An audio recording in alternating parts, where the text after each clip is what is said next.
बिस्मिल्लाहिर्रहमानिर्रहीम। अस्सलाम वालेकुम दोस्तों, आई होप क्या सब खैरियत से होंगे। आज की वीडियो में हम बात करेंगे ब्रुनाई के बारे में। मुस्लिम कंट्री है और अमीर तरीन कंट्री है मुसलमानों की। तो नंबर 1 पर आप देख सकते हैं कतर है, दूसरे पर ब्रुनाई है, तीसरे पर दुबई है, चौथे पर कुवैत है। इस वीडियो में हम तुर्की का और ब्रुनाई का कंपैरिजन कर देंगे और ब्रुनाई का अपने वर्क परमिट कैसे लेना उसके बारे में हम बात करेंगे। ब्रुनाई आपको 4 डॉक्यूमेंट के साथ वीज़ा देता है और तुर्की आपको 10 से 11 डॉक्यूमेंट के साथ विजिट वीज़ा देता है। तुर्की के विजिट वीज़े के लिए अगर आप एक भी डॉक्यूमेंट मिस कर देते हैं तो आपका वीज़ा रिजेक्ट हो जाएगा। हम ब्रुनाई के विजिट वीज़े की बात करें तो वो 4 डॉक्यूमेंट के साथ आपको वीज़ा मिल जाएगा। वो कौन कौन से डॉक्यूमेंट्स हैं मैं आपको ये भी बताता हूँ। नंबर 1 पर है आपके पास वीज़ा एप्लीकेशन फॉर्म होना चाहिए, जो आप ऑनलाइन भी डाउनलोड कर सकते हैं, लिंक डिस्क्रिप्शन में मिल जाएगा, उधर से भी डाउनलोड कर सकते हैं। यहाँ जब आप अपने 3 डॉक्यूमेंट्स लेके इनके एम्बेसी में जाएंगे, चौथा डॉक्यूमेंट्स आप वहाँ पर ही खुद भी बना लेंगे, वो आपको वहाँ पे वीज़ा एप्लीकेशन फॉर्म फिल कर लेना है। तो नंबर 2 पर है पासपोर्ट होना चाहिए जिसे एक्सपायर होने में 6 माह बाकी हों। तो दो तीन पेजेस खाली होनी चाहिए। अगर आपके पास कोई एक्सपायर पासपोर्ट है, उस पर अगर वीज़ा लगा है तो आपने वो पासपोर्ट भी अटैच कर लेना है। 2 डॉक्यूमेंट्स आपके पास ये हो गए। तीसरा आपके पास कवर लेटर होना चाहिए। कवर लेटर जो है, लेटर में आपने अपने बारे में अपनी इन्फॉर्मेशन देनी है कि आपका नाम क्या है, आपने अपने बारे में अपनी इन्फॉर्मेशन देनी है। आपने वहाँ पे अपना ईमेल नंबर, व्हाट्सएप नंबर, अपना कॉन्टैक्ट नंबर सब कुछ दर्ज कर देना है। ये होता है कवर लेटर। कवर लेटर के दूसरे स्टेप में आपने ये बताना है कि आप वहाँ पे क्यों जा रहे हैं, आपका क्या मकसद है जाने का। तो आपने वहाँ पे लिखना है कि मैं एक टूरिज़्म जा रहा हूँ। आपने गूगल से उनकी अच्छी अच्छी प्लेसेस देख लेनी है, वो आपने अपने कवर लेटर में दर्ज कर देनी है कि मैं यहाँ इस जगह को विज़िट करूँगा। आपने अपने कवर लेटर में वो चीज़ें दर्ज कर देनी है। इसलिए डॉक्यूमेंट्स ये कवर लेटर हो गया। इसको आप अगर खुद बनाना चाहते हैं तो खुद बना लें, अगर खुद नहीं बना सकते किसी भी एजेंट के पास चले जाएँ, वो 1000-500 रुपया लेके ये आपको कवर लेटर बना के दे देगा।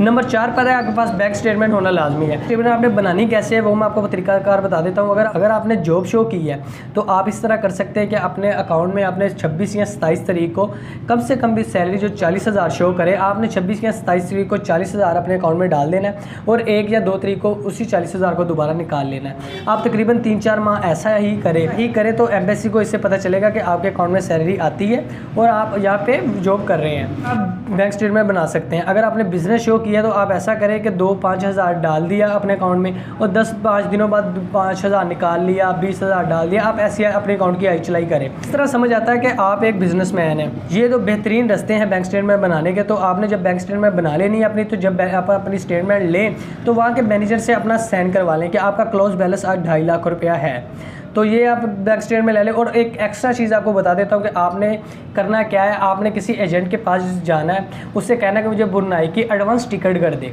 वो तकरीबन 1500 लेगा, वो आपको एडवांस टिकट कर देगा।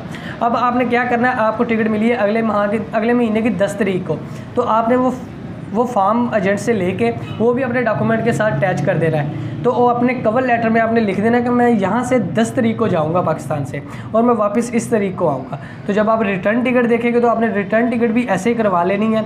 तो वो भी कवर लेटर में आपने इसी तरह दर्ज करनी है जैसे आपको एजेंट ने बना के दिए कि आप इस तारीख को आपको टिकट मिल रही है, वापसी इस तारीख को आएंगे। इससे एम्बेसी को बहुत ज़रा प्रेशर पड़ेगा और वीज़ा लगने के चांसेस ज़्यादा होंगे। ब्रुनाई की जो करेंसी है वो ब्रुनाई डॉलर है, जो 123 रुपये का बहुत अच्छी करेंसी है। अब इसी तरह आप ये देख सकते हैं कि अगर आप तुर्की का आप अप्लाई करते हैं, 11 डॉक्यूमेंट से एक भी मिस हो गया तो वीज़ा रिजेक्ट हो जाएगा। आपको बताते चलो कि ब्रुनाई बहुत साल बैन रहा है पाकिस्तानियों के लिए अब अनबैन किया है। ब्रुनाई ने अपने वीज़े देने जारी किए हैं। इनमें जो लैंग्वेज है वो मलाई बोली जाती है और इंग्लिश बोली जाती है। अगर आप तुर्की करेंसी की बात करें तो तुर्की में लीरा चलता है जो 20 रुपये का बनता है, अभी 20 रुपये का बनता है। तो जो ब्रुनाई डॉलर है जो वो 123 रुपये का। इससे पता चलता है कि ब्रुनाई करेंसी के लिहाज से बहुत बेहतर है। अगर आप जॉब के लिहाज से काम सेटल करना चाहते हैं, ज़िंदगी बनाना चाहते हैं, तो मेरे अंदाज़े से ब्रुनाई बेहतर है। ब्रुनाई इस वजह से बेहतर है क्योंकि वहाँ पे स्टार्टिंग सैलरी जो है वो 80,000, 90,000, 1 लाख तक जाती है।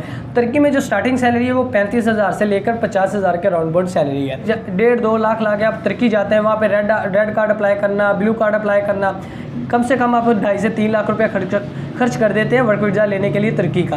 अगर आप ब्रुनाई का बात करें तो वो विजिट वीज़े पे जाके खुद ही ले सकते हैं। अगर टूरिज्म के लिहाज से, ब्यूटी के लिहाज से तुर्की बेहतर है। तुर्की को 5% यूरोप में होने का भी फ़ायदा है। उसके बाद वो खूबसूरत कंट्री है तुर्की। जो भाई टूरिस्ट सिर्फ विजिट करना चाहते हैं वो तुर्की लाजमी जाए, जो काम करना चाहते हैं वो ब्रुनाई जाए। अगर आपको ब्रुनाई का वीज़ा मिल जाता है, वीज़ा मिलने के बाद आप ब्रुनाई चले जाते हैं, वहाँ अगर आपके पास कोई हुनर है उसके मुतल्लिक़ काम ढूंढें। अगर आपको वहाँ पे आपके हुनर के मुताबिक काम मिल जाता है, आपके लिए लिए आसानी है। आप भी इतना कंफ्यूज नहीं होंगे आउट कंट्री में, क्योंकि आपके मुतल्लिक ही आपको जॉब मिल गई है। अगर आप अपने काम के मुतल्लिक आपको जॉब नहीं मिलती तो फिर आप ऐसा करें कि वहाँ की कंपनियाँ हैं, कोई शॉप है, वहाँ पे अपने प्राइवेट एम्प्लॉय ढूंढें।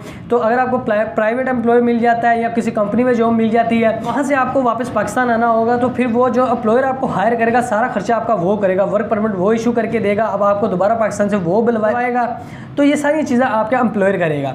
तो तुर्की में ऐसी चीज़ें नहीं है। तुर्की में जो भाई जाता है वो रेड कार्ड पहले लेता है, फिर ब्लू कार्ड लेता है, 2 लाख ऐसे ही खर्च कर देते हैं, उसके बाद जाके वो लीगल होते हैं, वरना ज़्यादातर तो इलीगल ही हो जाते हैं विजिट वीज़े पे जाके। तो ब्रुनाई में ऐसा नहीं है, जो इलीगल होता है उसमें खुशी गमी पाकिस्तान में अगर हो तो उसे आना पड़ता है, जाना पड़ता है। तो अनलीगल के लिए बहुत मुश्किलात आती हैं ऐसी सूरत हाल में। तो अगर आप लीगल है तो जब चाहे पाकिस्तान आ जाए, जब चाहे वो अपने कंट्री में वापस चले जाए, जाकर आपके पास वर्क परमिट है।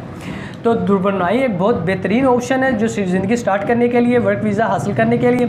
इसका वर्क वीज़ा आप खुद भी हासिल कर सकते हैं, इतना कोई मुश्किल नहीं है। जो भाई यूरोप जाना चाहते हैं उनके लिए मैंने एक वीडियो बनाई है, अपनी ट्रैवल हिस्ट्री कैसे बनानी है और किस तरह आपने कौन सी शेंगेन कंट्री में अप्लाई करना है वीज़ा, तो वो मैंने कंट्री भी बताई है। इस आई लिंक में जाके आप वो वीडियो देख सकते हैं। तो ये वो वीडियो आपके लिए फ़ायदेमंद भी हो सकती है। वीडियो बनाने का मकसद यही है, जो भाई पे नहीं कर सकते उन तक ऑनलाइन जॉब्स वीडियो के रूप में पेशा, और जो भाई शेंगेन में दाखिल होना चाहते हैं, यूरोप में जाना चाहते हैं, उनको आसान रास्ते देना। तो बहुत सारे दोस्त वीडियो देखते हैं, सब्सक्राइब नहीं करते, उनसे गुजारिश है कि चैनल को सब्सक्राइब कर लें ताकि आप फेक न्यूज़ से बच सकें। मैं एक चीज़ आपके लिए ढूंढ के लाता हूँ, मेहनत करता हूँ। तो प्लीज़ चैनल को सब्सक्राइब कर लें ताकि आने वाली वीज़ा इन्फॉर्मेशन वीडियो आप तक पहुँचती रहे। अपना बहुत सा ख्याल रखिए। खुदा हाफिज़।